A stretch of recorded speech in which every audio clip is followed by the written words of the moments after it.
بسم اللہ الرحمن الرحیم۔ کہانی کی دنیا کے دوستوں، السلام علیکم۔ حضور اکرم صلی اللہ علیہ وآلہ وسلم شب معراج بیت المقدس کی طرف جاتے ہوئے مصر کے قریب ایک مقام سے گزرے تو انہیں نہایت ہی اعلیٰ اور زبردست خوشبو آنے لگی۔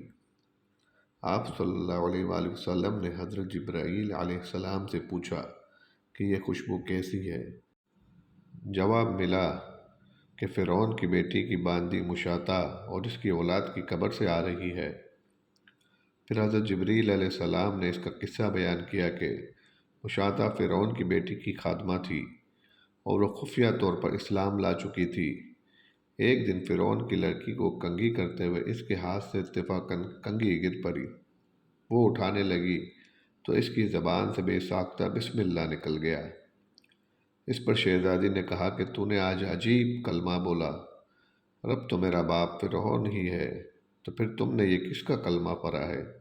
اس نے جواب دیا، فرعون رب نہیں بلکہ رب وہ اللہ ہے جو مجھے اور تجھے اور فرعون کو روزی دیتا ہے۔ شہزادی نے کہا، اچھا تو میرے باپ کے سوا کسی اور کو بھی اپنا رب مانتی ہے؟ تو اس نے جواب دیا، ہاں ہاں، میرا، تیرا اور تیرے باپ کا سب کا رب اللہ تعالیٰ ہی ہے۔ شہزادی نے اپنے باپ سے کہلوایا۔ وہ سخت غضبناک ہوا اور اسی وقت اسے برسر دربار بلوا بھیجا اور کہا، کیا تو میرے سوا کسی اور کو اپنا رب مانتی ہے؟ اس نے کہا کہ میرا اور تیرا رب اللہ تعالیٰ ہی ہے جو بلندیوں اور بزرگی والا ہے۔ فرعون نے اسی وقت حکم دیا کہ تانبے کی جو گائے بنی ہوئی ہے اس کو خوب تپایا جائے، اور جب بالکل آگ جیسی ہو جائے تو اس کے بچوں کو ایک ایک کر کے اس میں ڈال دیا جائے، آخر میں خود اسے بھی اسی میں ڈال دیا جائے۔ چنانچہ وہ گرم کی گئی۔ جب آگ جیسی ہو گئی تو حکم دیا کہ اس کے ایک ایک بچے کو ایک ایک کر کے اس میں ڈالنا شروع کر دو۔ اس نے کہا، بادشاہ، ایک درخواست میری منظور کرو، وہ یہ کہ میری اور میرے ان بچوں کی ہڈیاں ایک ہی جگہ ڈال دینا۔ اس نے کہا، اچھا، تیرے کو حقوق کچھ ہمارے ذمے ہیں، اس لیے یہ منظور ہے۔ اس کی دونوں بچیاں اس کی آنکھوں کے سامنے اس میں ڈال دی گئیں اور وہ فوراً جل کر راکھ ہو گئے۔ پھر سب سے چھوٹے بچے کی باری آئی جو ماں کی چھاتی سے لگا ہوا دودھ پی رہا تھا۔